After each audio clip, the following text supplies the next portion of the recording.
I never imagined the quiet would be the hardest part.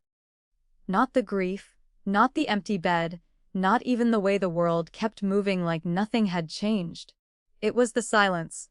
The kind that clung to your skin and whispered reminders of everything you'd lost. My name is Helen Whitmore.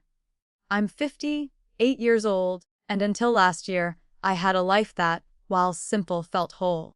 I was married to Alan for 34 years. We raised our daughter Lily in a modest 3-bedroom home in Knoxville, Tennessee. I baked every Sunday. I planted tulips in the front yard.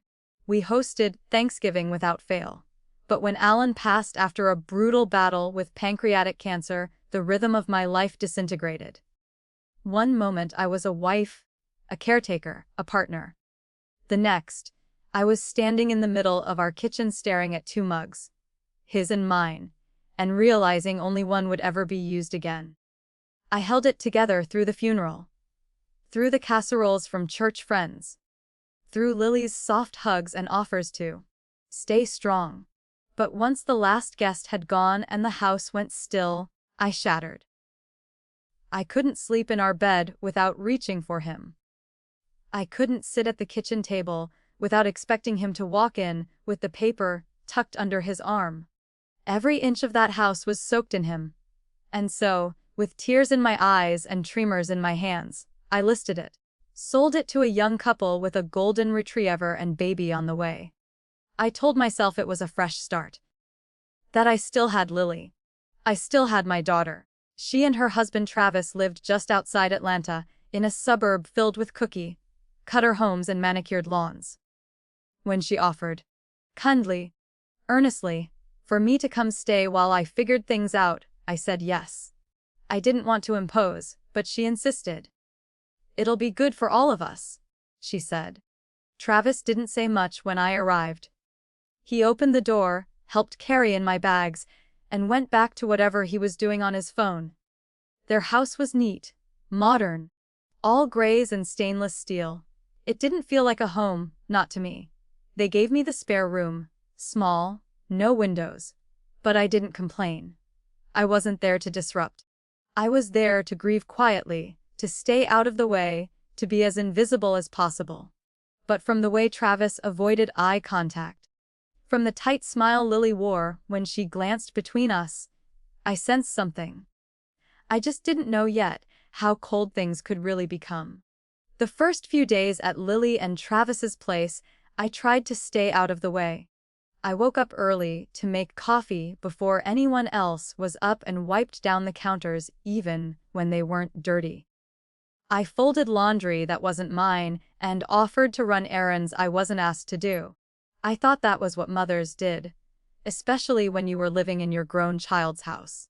You made yourself small, helpful, unnoticed. Travis barely spoke to me. He answered in grunts or single syllables. If I asked him about his day, he'd shrug or mutter something like, "Same as always." At first, I thought he was just reserved, maybe tired from work. But it was the way he left the room when I entered it that made my stomach knot. The way he rolled his eyes when I offered to cook or asked if anyone wanted tea. Once, while I was watching a movie in the living room, he walked in, grabbed the remote, and changed the channel without a word. I didn't say anything. I just stood up and left the room. Later that night, I heard him through the walls. "She's always around," he said. "I can't even breathe in my own house." I sat on the edge of the guest bed, hands shaking. I told myself I had misheard, that he didn't mean it like that. But the next day, as I passed him in the hallway, I heard it again. Softer, but clearer this time. "Freeloader," he muttered. I stopped in my tracks. I didn't confront him. I didn't ask Lily. I just swallowed it like bitter medicine and kept walking. At dinner, I set the table, made lasagna, poured their drinks. Lily complimented the food. Travis didn't say a word. I looked at my daughter, searching her face for something, recognition, concern, anything. But she just kept eating, scrolling through her phone between bites. I finally asked, gently, "Is everything okay?" She looked up, startled. "Yeah, why?" I hesitated. then shook my head. Never mind. That night, I couldn't sleep. I stared at the ceiling, listening to the hum of the air vent, wondering if I had made a mistake by coming. I had sold my home, given away my furniture, packed up the life I'd built for decades. And for what?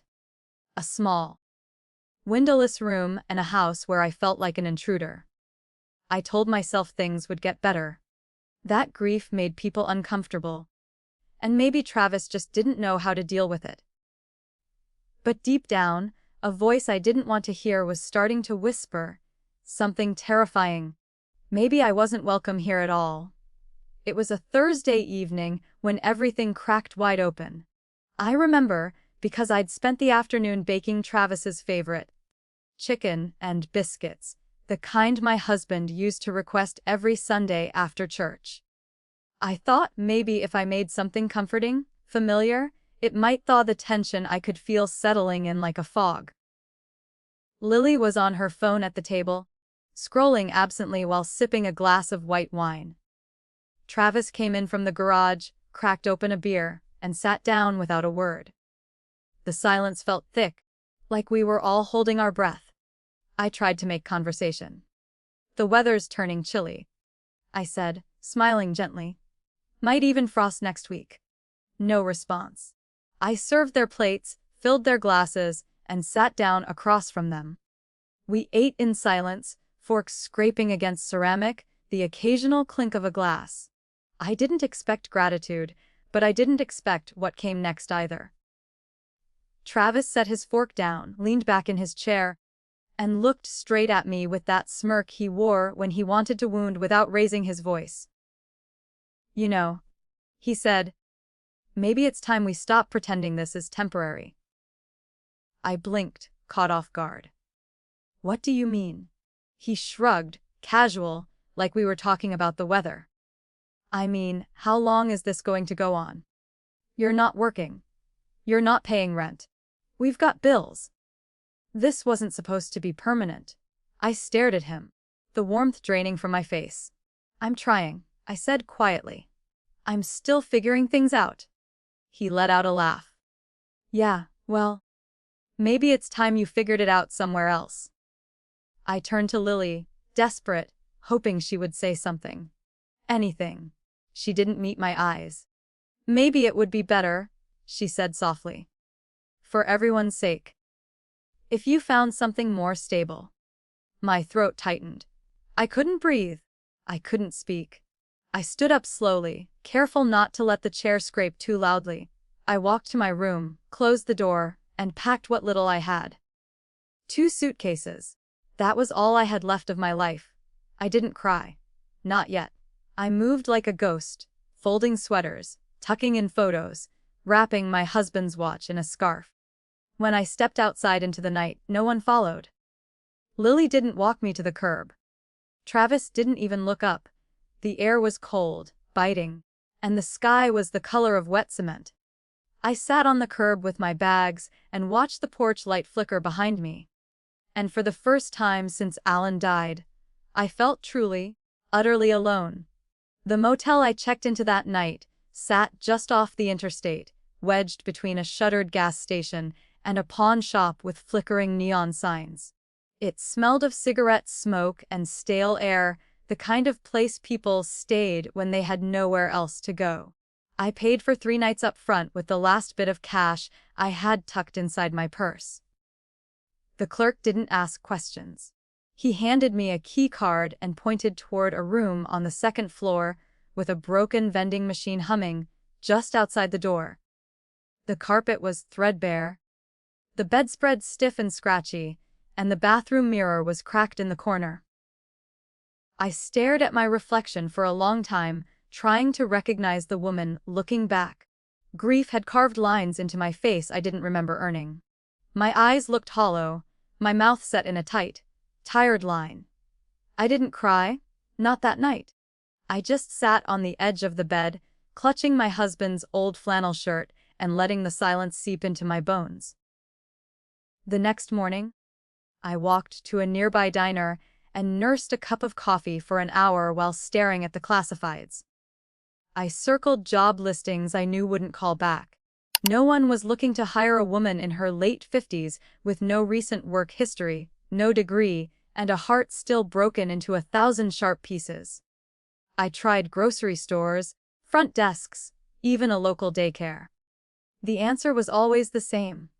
We'll call if something comes up. But the phone never rang. I pawned a gold bracelet Alan gave me on our 20th anniversary just to buy food and extend my stay at the motel another week. Every night, I lay in bed staring at the ceiling tiles, wondering what I did to deserve this, how a lifetime of giving could end with me alone, forgotten, and cast aside like I was nothing more than a burden. I texted Lily twice, once to say I was okay, and again on her birthday. Both were met with silence. I tried to convince myself she was busy, that she'd come around, but the truth sank in slowly, painfully. She didn't want me back. On the fourth night, I pulled out the old shoebox I'd carried from the house. Photos, a few letters, keepsakes from a life I no longer had. And at the very bottom, tucked beneath a stack of yellowing recipes, was something I didn't remember packing. A small, leather-bound book. My mother's diary. The edges were worn, the spine fragile, but it was hers. And for some reason, holding it made me feel less invisible. Like maybe, just maybe, there was still a thread tying me to something real. I hadn't touched that diary in decades. It had followed me from house to house, always tucked into the bottom of a keepsake box, unopened. I wasn't even sure why I'd kept it. Sentiment, maybe, or guilt. My mother, Eleanor, had been a quiet woman. Distant at times, but dignified in a way that made people pause when she entered a room. She never raised her voice, never broke down, not even when my father walked out when I was 10. She just adjusted the hem of her dress and moved forward. Sitting on the edge of the motel bed that night, I held the diary in my hands like it was something sacred, like it might burn if I opened it. But I did. The first few pages were mundane grocery lists, notes about the weather, little observations about neighbors and church functions. I almost put it away again. But then I saw a line, scribbled quickly, not like the others. June 12th. Hay came again today. Said he wished things were different. That he wished I could be his wife. But he has a family, a name, a business. Margaret must never know. My eyes froze on that sentence. Margaret. That was my mother's best friend growing up. But that wasn't the part that made my stomach turn. It was the next line. I just pray Helen will understand one day that she was born of love, even if it came wrapped in guilt and secrets. I stared at those words, reading them as if somehow they would change. But they didn't. And the more I read, the clearer it became. My mother had been in a long affair with a man of stature, someone married, powerful, and careful to remain a ghost in my life. She never named him outright in the entries, only referred to him by initials. HJS. But she wrote about hotel meetings, envelopes of money she hesitated to take, and the ache of wanting what she could never have. I flipped forward, heart pounding, until I found the entry that changed everything. February 7th. He says he's made arrangements in case anything happens to him. That a trust has been set aside for Helen. Not public, not through his estate. It's too dangerous. But he's promised. His lawyer, Mr. Raymond Ellis, knows what to do. I sat there stunned. For a moment, I couldn't move. The diary trembled in my hands. Suddenly, I wasn't just a widow in a motel with nowhere to go. I was the daughter of a secret. A hidden name. A promise long buried. And somewhere out there was a man, or the legacy of a man, who had intended to give me something. Not just money, but proof that I mattered. I didn't sleep that night. The diary lay open on the bed beside me as I stared at the ceiling, the glow of the motel's broken exit sign casting jagged red light across the walls. The name kept circling my thoughts like a song I couldn't turn off. Mr. Raymond Ellis. I didn't know him, had never heard of him. But if what my mother wrote was true, He held the key to something I never even knew belonged to me. The next morning, I wrapped the diary in an old scarf and took the city bus to the downtown library. The motel's Wi-Fi barely worked, and I didn't trust searching something so sensitive on a public motel computer anyway. I found a quiet corner near the biographies and began searching. It took a few variations and a lot of scrolling, but eventually, I found it. Raymond Ellis, retired estate lawyer, formerly of Ellis & Dr., a small firm based in Nashville. The listing was old, and the office looked like it had been shuttered years ago. But there was still a P.O. box listed under his name. I sat there staring at it, heart pounding. I wasn't ready to call. I couldn't explain why, but the idea of hearing a voice, real, immediate, made the whole thing feel terrifyingly real. Instead, I did something that felt a little more like me. I wrote a letter. I walked 2 blocks to a drugstore, bought a yellow legal pad and a plain envelope, and sat in the corner of the library to write it by hand. My handwriting shook as I told him who I was, who my mother had been, what I had found. I didn't demand anything. I didn't ask for proof. I simply wrote, "If you know who Eleanor Whitmore was, and if what she wrote is true, please help me understand. Yours sincerely, Helen." I included a phone number, a return address care of the motel's front desk, and a copy of one of the diary pages that mentioned him by name. When I sealed the envelope, my hands were trembling. It felt like I was folding up a version of myself I no longer recognized and mailing it into the past, hoping someone out there would see me. I dropped it into the mailbox across from the Greyhound station and stood there for a long moment, watching people come and go. Everyone else seemed to have a direction. I had only a question, and a hope that someone still had an answer. I returned to the motel, sat on the edge of the bed, and waited. Not just for a call, but for the first sign in months that I wasn't as alone in this world as I had started to believe. 2 weeks passed without a word. I told myself every day not to hope, but each time the motel clerk glanced my way or the phone rang at the front desk, I felt my heart climb into my throat.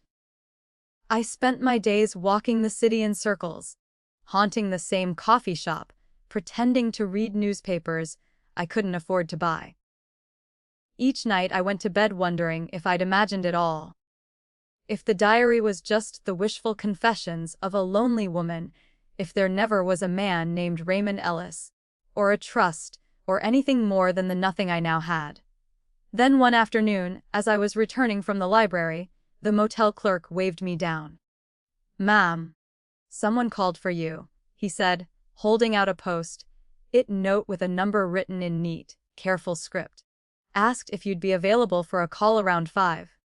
I stared at the note, the name written underneath, R. Ellis, and I felt the floor shift beneath me. At 4:58, I sat by the motel phone with the receiver already in hand, the coiled cord stretched taut between my fingers. When it rang at exactly 5 o'clock, I jumped. "Ms. Whitmore," a soft, male voice said. "This is Raymond Ellis. I received your letter." I held my breath. "Did you know my mother?" There was a pause, then something like a sigh. "Yes. I knew Eleanor very well. She was a remarkable woman. I always wondered if her daughter would ever reach out." "I wasn't sure she ever told you." I swallowed hard. "She didn't. I only found out recently. She mentioned a trust. She said your name." "Yes," he said quietly. "There is something you need to see. Something that's been waiting a very long time." I took a Greyhound to Nashville the next morning, my suitcase half packed in case it turned out to be some cruel misunderstanding. When I arrived at the small office on a quiet street shaded by oaks, it was like stepping into a place that time had forgotten. The lobby smelled of old paper and lemon polish. Mr. Ellis met me in a wool vest and kind eyes, older than I expected but sharp. He didn't waste time. He handed me a sealed envelope, aged, yellowing, with my name written in a slanted hand I didn't recognize. He wrote this before he passed, Ella said. It was to be given to you if you ever came. I opened it slowly, my hands trembling. The letter was from Harold Jennings Stone, the initials HJS, a name I had seen in news clippings my entire life. A man of oil, money, and legacy. In the letter, he admitted everything: the affair, the regret, the love, and the promise to leave something for me, hidden and untraceable. You are my daughter, though I never had the courage to say it in life. I hope this helps you build something of your own. Ellis slid a folder across the desk. Bank accounts, stocks, land deeds. A total value just over $1.2 million. I didn't cry. I didn't scream. I just sat in silence, as the truth finally settled into the empty spaces I had been carrying for far too long. I didn't return to the motel after Nashville. Something inside me had shifted too permanently to go back to that dim room with its buzzing vending machine and cracked mirror. I used a small portion of the funds, just enough, to book a short-term rental in a quiet part of Midtown Atlanta. It was clean, quiet, modern. The kind of place where no one knew my name, and for the first time in months, I didn't feel like a ghost. I started waking up early, not because I had to, but because I wanted to. I brewed my own coffee, made breakfast just for myself, and watched the sun crawl across the floor in silence that no longer felt empty. It felt earned. I took long walks, often without a destination, sometimes just circling the same block to get used to the feeling of movement again. I let the wind mess up my hair. I bought a pair of dark jeans and a new blouse from a department store that didn't feel like a splurge, just a small reclaiming of self. Then I started learning. At first it was just out of curiosity. I watched videos on investing, listened to podcasts about women in business, bookmarked articles about LLCs and property management. Not because I wanted to build an empire, but because I wanted to protect what I now had. For the first time in my life, I had something of my own, something no one could take from me.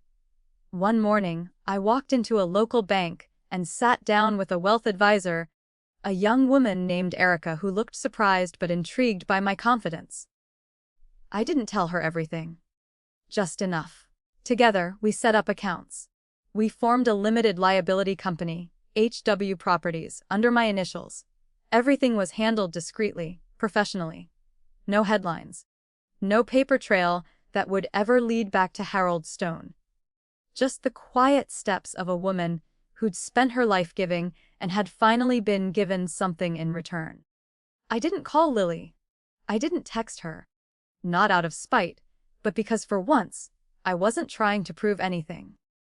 I wasn't waiting for permission or apology. I was simply becoming someone new. Someone stronger, someone whole.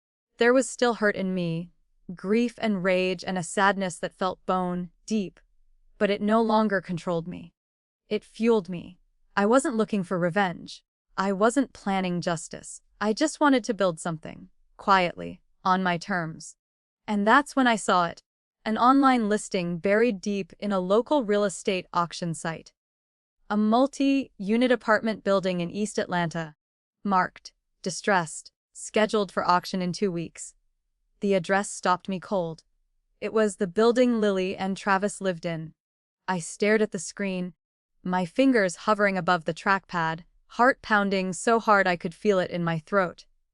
There was no mistake. The address matched exactly. I had written it down the night Travis tossed me out like trash. The listing was plain, just a few photos. Faded brick exterior, cracked walkways, aging HVAC units. But I knew the place. I knew the worn patch of grass by the parking lot. I knew the third-floor unit where Lily had closed the door behind me. The property had been flagged as distressed, which in real estate terms meant opportunity. The owner had defaulted on property taxes, and the city was ready to move on. The auction was in 12 days. It should have been a coincidence. Should have been something I scrolled past and forgot. But I couldn't.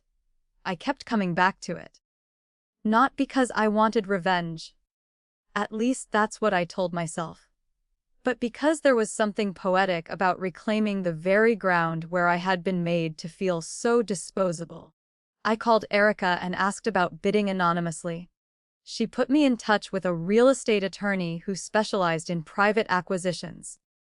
Within 3 days, HW Properties was registered with the state, cloaked behind a privacy trust. I opened an escrow account, filed the paperwork. Quiet, legal, untraceable. I didn't tell anyone. Not the lawyer, not the bank, not even myself, not really. I just followed the steps, one after another, like someone assembling a weapon she didn't know she intended to use. But maybe that's exactly what it was. Not a weapon for destruction, but for truth. When the auction opened, the starting bid was laughably low. I waited until the final minutes, then entered my number, firm and clean. It wasn't about undercutting or saving money. It was about ending the story on my terms. Within an hour, the confirmation email came through. HW Properties was the new legal owner of 22 Sycamore Court. My name wasn't on a single document.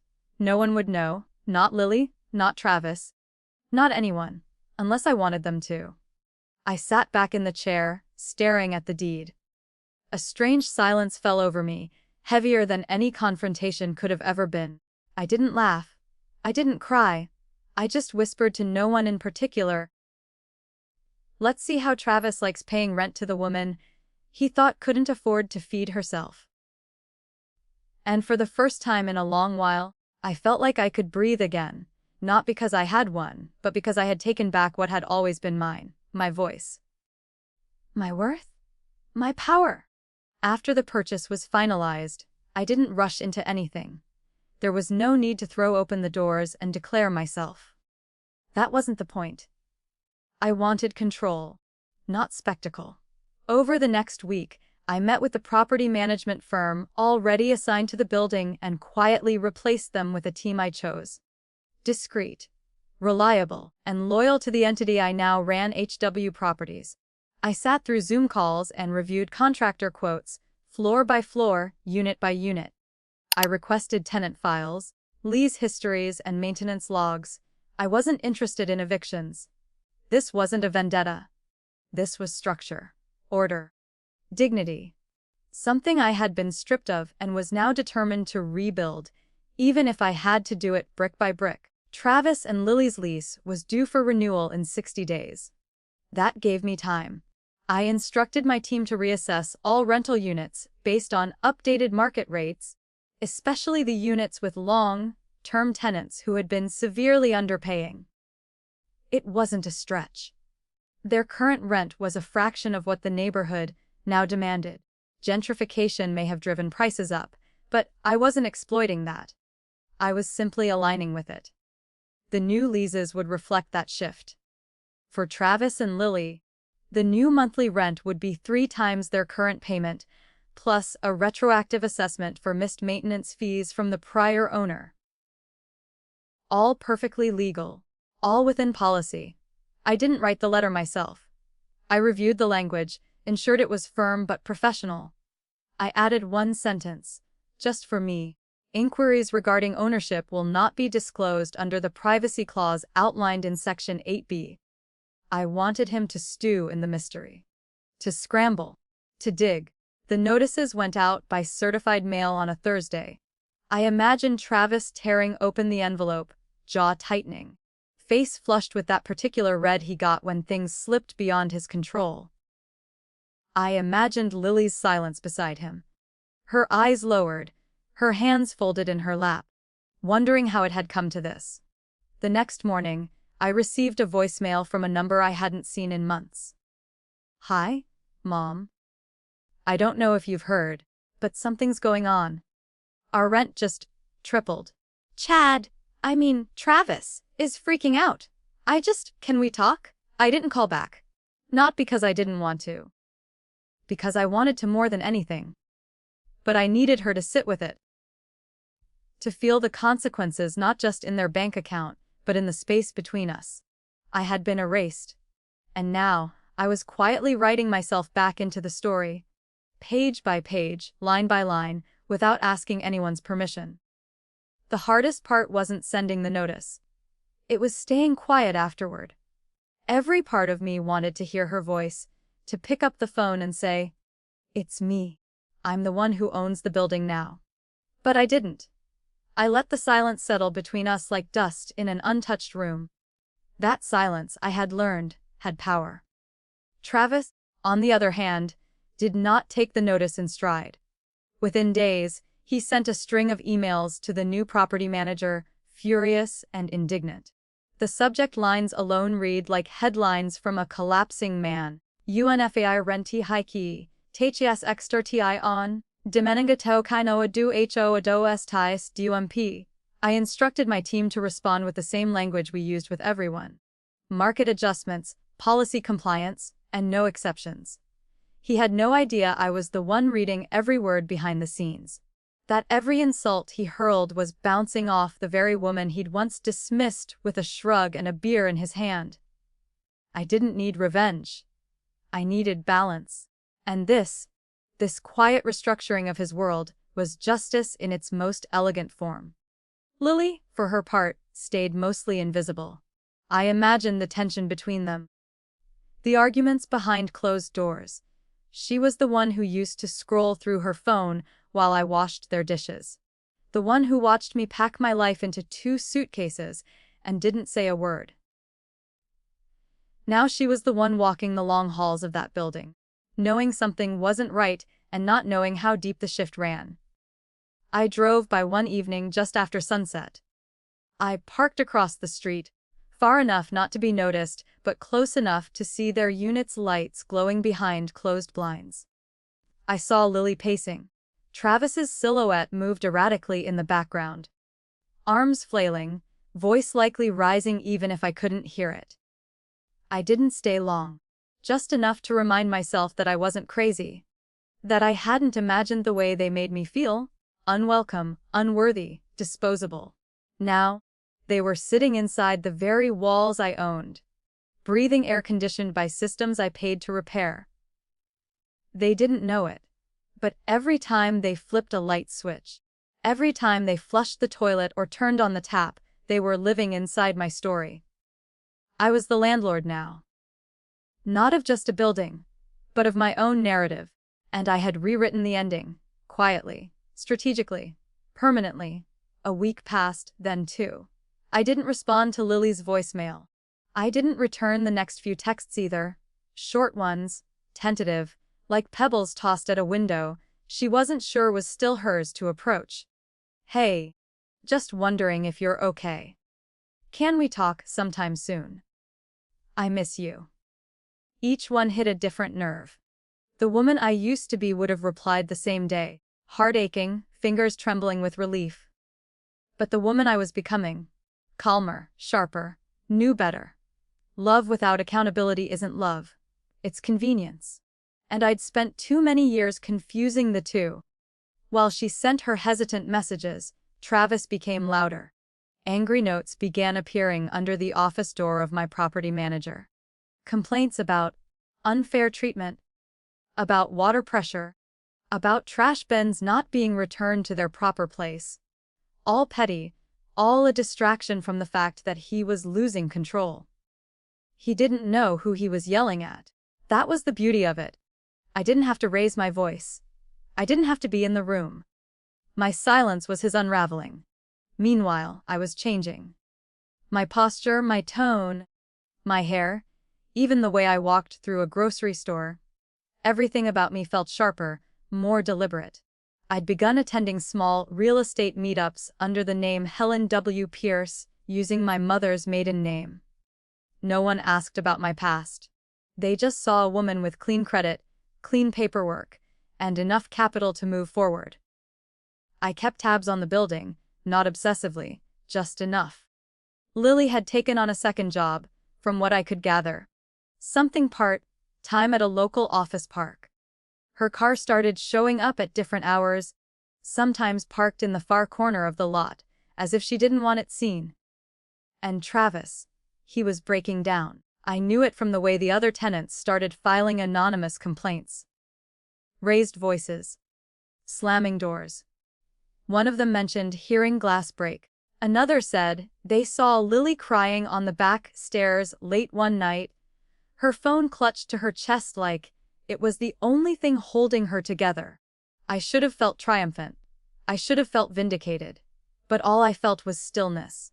A deep, slow, steady calm. I wasn't watching them suffer. I was watching the consequences of their choices bloom in real time. It wasn't punishment. It was gravity. And sooner or later, everything that goes up with arrogance and cruelty comes crashing down under the weight of its own silence. I hadn't planned to see her that day. I was picking up a few things from the store near my rental. Nothing special, just coffee, fruit, and a box of crackers I liked to eat with cheese at night while reading. It was quiet, a weekday morning, the kind of time most people reserved for errands or silence. I was halfway down the pasta aisle when I saw her. Lily. She didn't notice me. Her back was to me, shoulders hunched slightly, her hair pulled up in a messy bun that sagged under its own weight. She stood in front of a row of boxed macaroni and cheese, staring at one of the cheaper off-brand versions like she was doing math in her head. I didn't move. I just stood behind a display of discounted cereal, hidden but close enough to see. Her cart was nearly empty. Eggs, a bag of rice, a loaf of bread, the kind of things you buy when money is tight and choices are few. She looked down at her phone, her thumb hovering over the screen. I wondered who she was texting. Travis? A job. Me. Her face was drawn, tired in a way I recognized all too well. She sighed, quietly, then placed the box of macaroni back on the shelf and walked away. I stood there for a while, my hands gripping the edge of my cart like it might float away if I didn't hold on. Watching her broke something in me. Not out of pity, but memory. I saw not the woman walking the aisle, but the little girl who used to call for me when she scraped her knees. The child who once snuck into my bed at night when thunderstorms shook the windows. I wanted to run to her, wrap my arms around her and promise it would be okay. But I didn't. I couldn't. She had chosen her silence when I needed her most, and now, in this aisle filled with fluorescent light and discount coupons, I chose mine. I turned my cart slowly, walked the other way, and checked out without looking back. That afternoon, I sat on the couch in my apartment for hours, doing nothing. No books. No news, no music. Just the hush of memory and grief. Seeing her like that made it all real again. The part of me that still ached for her. The part that wanted to believe that maybe, somehow, she'd find her way back. But she wasn't ready. And I wasn't going to reach through the fog until she was. Consequences teach more than comfort ever could, and until she was ready to step out of that fog herself, I'd remain exactly where I was. Waiting. Strong. And finally, still. It was just after dusk when my building's intercom buzzed. I wasn't expecting anyone. I hadn't ordered food, hadn't scheduled a contractor, and certainly wasn't in the mood for company. The buzz came again, softer this time, like whoever was pressing the button wasn't sure they should. I walked to the panel, heart already tightening before I even looked at the screen. And then I saw her. Lily. She stood there in a worn gray hoodie, damp from the light drizzle that had started around sunset, holding something close to her chest like a child afraid of losing it. Her eyes flicked upward, right into the camera. "Hia, this is Amanda Harmon. I mean Lily." Her voice cracked. "I was wondering if my mom lives here." I didn't answer right away. I just watched her. She looked older somehow, not just in her face, but in her whole posture. Like life had pressed her into a shape she didn't recognize anymore. After a long breath, I pressed the door release. 10 minutes later, a knock echoed at my apartment door. I opened it slowly. Lily stood there soaked, her shoes squishing slightly on the hallway floor. Her eyes looked tired, rimmed in red, and she didn't smile. She just looked at me like she was trying to figure out whether I was real. I stepped aside. She walked in without a word. I handed her a towel. and we moved through the kitchen in silence, the kettle already warming on the stove.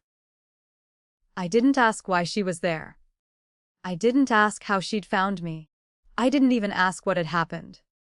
I just poured 2 mugs of tea, chamomile, her favorite as a child, and sat across from her. She held the cup with both hands like it was the only warm thing she'd touched in weeks. "I don't know where to start," she said finally, her voice small. "Travis is angry. All the time. About the rent, the noise, the world, me." She paused. "I didn't think it would get this bad. I thought I could manage him. I thought I was doing the right thing when we asked you to leave. I didn't want more conflict. He said you'd never go unless we pushed you." Her voice cracked. And I agreed. I didn't respond. I didn't flinch. I just let the words hang in the air between us. Her hands shook slightly. "I miss you," she whispered. "But I don't know how to fix it."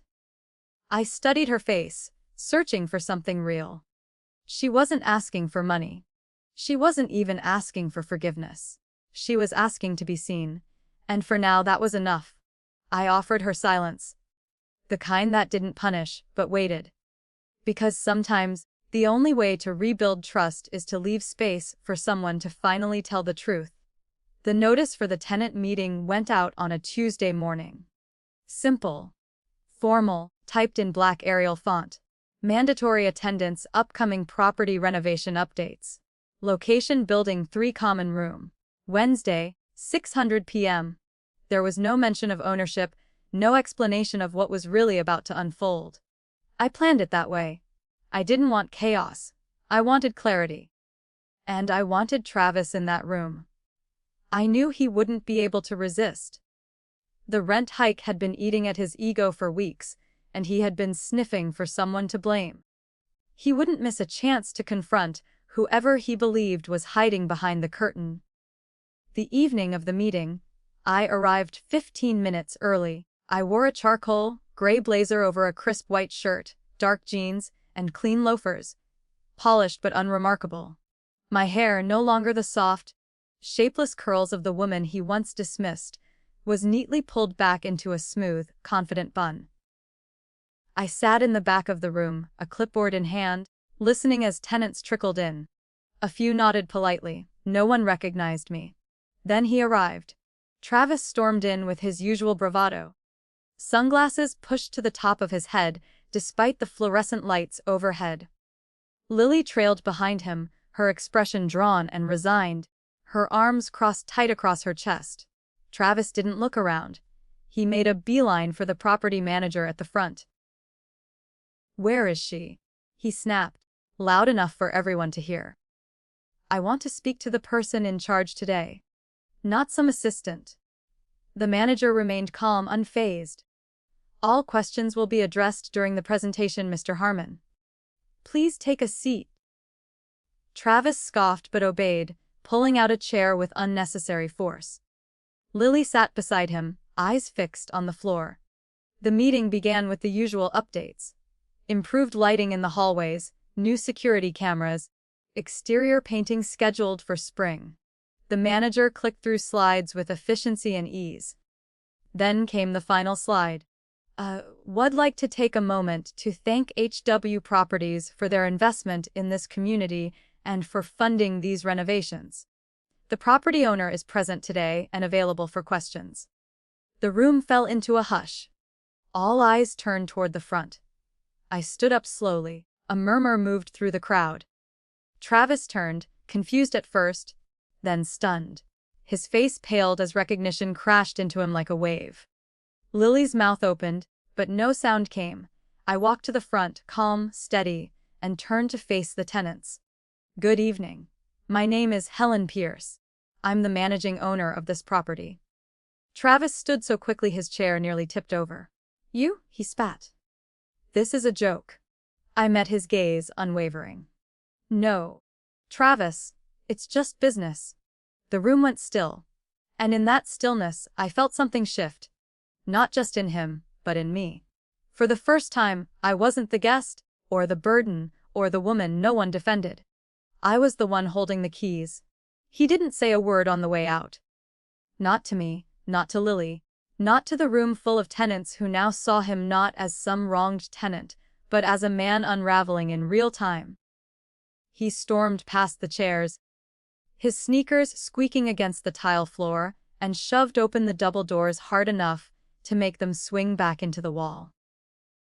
The room stayed silent long after he left, as if everyone needed a moment to process what they'd just witnessed. Lily sat in her chair, frozen. Her face was blank, but her hands gripped the edges of her seat so tightly that her knuckles turned white. I didn't approach her. I simply nodded once toward the property manager, then turned and walked out the back door. No spectacle. No farewell. The power was in the quiet. It always had been. 4 days later, I heard the knock. It was softer this time, hesitant. When I opened the door, Lily was standing there, not wet, not frantic. Just tired. But there was something different in her eyes. Something stripped bare. She held a manila folder in one hand and a reusable grocery bag in the other. "Can I come in?" she asked. I stepped aside, and she entered quietly, setting both items on the counter. "I've left him," she said, her voice steady but low. "He packed a bag the night of the meeting. He kept pacing, talking to himself, blaming me, blaming you, blaming the rent, blaming the world. I didn't even argue. I just stood there." She looked down. "He walked out around midnight. Said he'd be back in a couple days. I changed the locks the next morning." I didn't respond. Not yet. I walked to the counter and opened the folder. Inside were documents. Her name removed from their lease, her bank statements, a signed letter requesting assistance with a new unit, this time under her own name. No co-signer. No partner. "I don't know who I am without him," she admitted, leaning against the counter. "But I'd rather find out than keep disappearing." I studied her, really studied her, for the first time in a long time. She wasn't begging. She wasn't blaming. She wasn't asking for anything I hadn't offered in silence. She was trying. And that mattered. I walked to the cupboard, pulled down 2 mugs, and started the kettle. "I'm not here to be rescued," she said softly. "I'm here because I want to be better. I don't expect that to mean we go back to anything. But maybe we can build something new." I didn't answer. I just poured the tea. She sat down. And for the first time, I didn't feel like I was waiting for an apology. I was witnessing a beginning. It came 3 days later in a plain white envelope with no return address. The handwriting on the front was unmistakable. Agitated, pressed too hard into the paper, like the writer was trying to carve his anger straight through the fibers. I didn't open it right away. I made tea first. Sat at my kitchen table. Let the light from the window stretch across the wood like a spotlight before I carefully sliced it open. Inside was a single sheet of paper. No greeting. No signature. Just words scrawled in the same erratic handwriting. "I know what you're doing. You think you're clever, but you don't scare me. I'll find out everything. About the building, about the money, about you. Let's see how your precious reputation holds up when people know where you really came from." I stared at it without blinking. My hands didn't shake. My breath didn't hitch. I just folded the letter neatly, placed it inside a plastic sleeve, and added it to a file I had already started weeks ago. Because I had known this moment was coming. Travis wasn't the kind of man who walked away quietly. He was the kind who needed a target, needed someone to blame, someone to threaten, and I had made sure there was nothing for him to hold on to. That same afternoon, I forwarded the letter to my attorney along with copies of every angry email he'd ever sent to the property office. I included maintenance reports, timestamps of tenant complaints, and a detailed record of false documents he'd attempted to submit during the lease negotiations. We even had an audio clip from a common area, recorded legally, of him yelling about finding the woman behind this scam and making her pay. By the next morning, a cease and desist letter was on its way to his last known address. My attorney, a no-nonsense woman with a background in corporate litigation, added a final note of warning. Further harassment or threats will be pursued under defamation and privacy violation statutes. You are advised to cease all communication and refrain from further attempts to interfere with HW Properties or Ms. Helen Pierce. You are not anonymous. We are watching. I knew he'd read it. I also knew it would terrify him more than I ever could. Not because of what was said, but because it came not from rage, not from emotion, but from the cold, unshakable hand of structure and law. I didn't need to scream. I didn't need to slam doors or expose anything. He had made the mess. I had simply built the walls around it. And now, the same silence that once crushed me was the thing protecting me. He had finally met a woman he couldn't control. And I made sure he knew it. The air around me felt different after that letter. Not heavier, not darker, but clearer. Like a storm had passed and left behind the quiet hum of things rearranging themselves. Travis didn't respond to the cease and desist. Not directly, but I heard from the property manager 2 days later that he'd packed up and left Lily's old unit without a word. No note. No forwarding address. Just gone. Like a chapter someone tore out of a book mid-sentence. I didn't rejoice. I didn't pour a drink or dance around my living room. I just sat at my desk, staring out the window at the trees bending gently in the wind, and whispered to myself, "Good." Lily didn't call that day, or the next. But when she did, her voice was steadier than I'd ever heard it. "He's gone," she said. I came home and the place was quiet. No yelling, no stomping. Just silence. I waited. "And I liked it," she added. "It didn't feel lonely. It felt like air coming back into my lungs." I let out a breath I hadn't realized I was holding. Over the next few weeks, she moved into a new apartment. Small, modest, but hers. She started therapy. Took on more hours at work.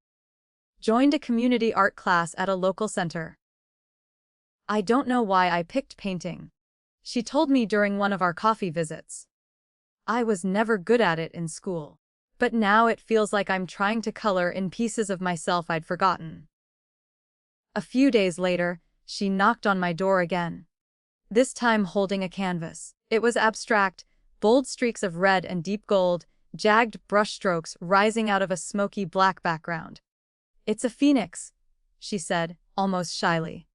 Or, "It's supposed to be. I don't know. I guess it made me think of you." I hung it above my fireplace. It didn't matter if it was perfect. It was honest. And in that honesty, there was healing. We didn't talk about Travis anymore. Not really. His name became a shadow that passed behind us occasionally, but we didn't turn to look. We focused on now. We talked about books, recipes, old movies. We learned how to laugh together again, even if the laughter sometimes came with tears. Our conversations weren't always easy.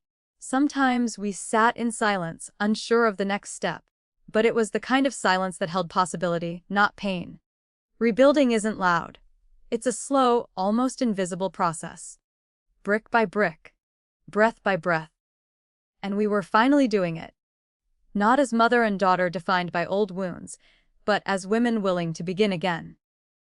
The letter came on a Tuesday morning. Slid under my door in a stiff white envelope with the seal of my attorney's office embossed in gold. I opened it carefully, almost ceremonially, as if it were the final page of a book I had been reading for far too long. Inside was the confirmation I had been waiting for. The building, 22 Sycamore Court, was officially transferred. Every tenant had signed the new agreements. The harassment case against Travis Harmon had been resolved in my favor. The account was now flush with stable rental income. And the building, if I chose, was ready to be sold. I sat with the letter for a long time, fingers resting against the edge of the paper, eyes unfocused. This wasn't just a legal update. It was a release. A quiet, firm closure on a chapter built from betrayal, grief, and silence. The next morning, I called a realtor I trusted and put the property on the market. There was no emotional ceremony, no second guessing. I had already grieved what I lost in that place. Now I was ready to let it go. The building sold quickly. Clean transaction, no drama. The final deposit hit my account 2 days before spring officially began. I didn't celebrate. Not the way most people would expect. Instead, I wrote a check. A large one. Half the proceeds from the sale. I delivered it in person to a nonprofit shelter that supported women and children in crisis, the kind of place I wish I'd known about the night I stood on that curb with 2 suitcases and a dead phone. The director, an older woman with tired eyes and a firm handshake, asked if I wanted to name anything in particular. I told her yes. I asked for a small reading room in their new expansion to be named after my mother. The Eleanor room. She had suffered in silence her entire life, hidden behind the shame of choices she was never allowed to own. But her truth had saved me. And now, in some small way, I could give something back. The other half of the sale, I used to buy a house. Not a mansion, not a showpiece. Just a modest 2-bedroom cottage in Cedar Park, not far from where I grew up. It had a front porch with a swing, an oak tree that shaded the lawn, and just enough room in the backyard for tomatoes if I ever decided to grow them. I moved in on a Saturday. The breeze light, the sky cloudless. Lily helped me carry boxes. She didn't say much, and neither did I. But when we sat on the porch swing afterward, the silence wasn't heavy anymore. It was full of breath, of roots, of something new taking hold. Not survival, not recovery, but life, quiet, ordinary, and completely mine. That first night in my new home, I didn't unpack much. The kitchen still smelled faintly of the fresh paint, and the air had that new silence. The kind that belongs to a place waiting to be claimed.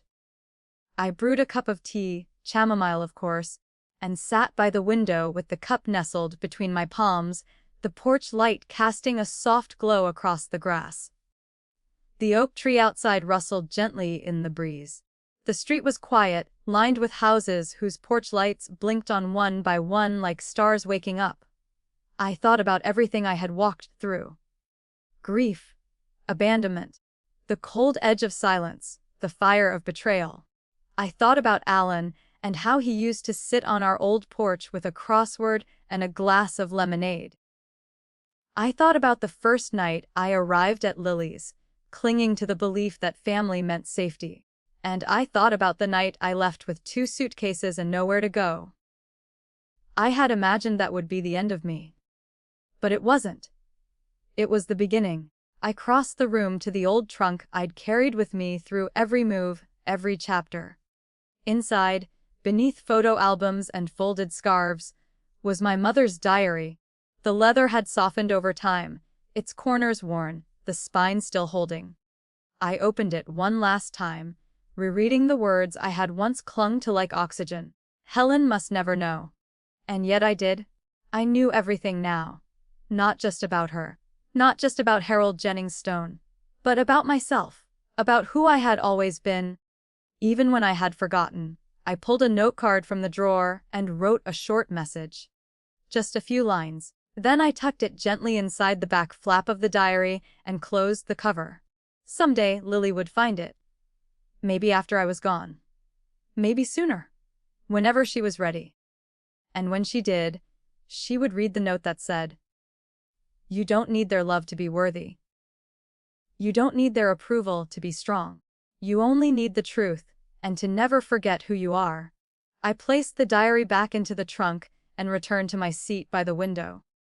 Outside, the moonlight spilled across the porch swing where Lily had sat earlier, legs tucked under her, eyes wide with memory. We hadn't talked about the past much that day. We didn't need to. Her presence was enough. Her choice to be there was enough. I sipped my tea slowly, letting it cool between my hands. For the first time in years, my heart felt warm. Not because someone had given me forgiveness or finally said what I longed to hear, but because I had done the one thing I once believed I couldn't. I had forgiven myself. They had tried to erase me. But I became someone they would never forget. I didn't need to scream. I didn't need to win. I just needed to become who I was always meant to be. And now, finally, I was home. Sometimes, the people you love the most will hurt you the deepest. Not out of cruelty, but out of fear, pride, or weakness. But healing doesn't mean going back to who you were before. It means becoming someone stronger, wiser, and kinder, not in spite of the pain, but because of it. Your silence can be power. Your stillness can be a message. And your survival, that's your legacy. Have you ever rebuilt yourself after being broken? Share your story in the comments below. Your voice matters. Don't forget to subscribe for more stories that speak to the heart.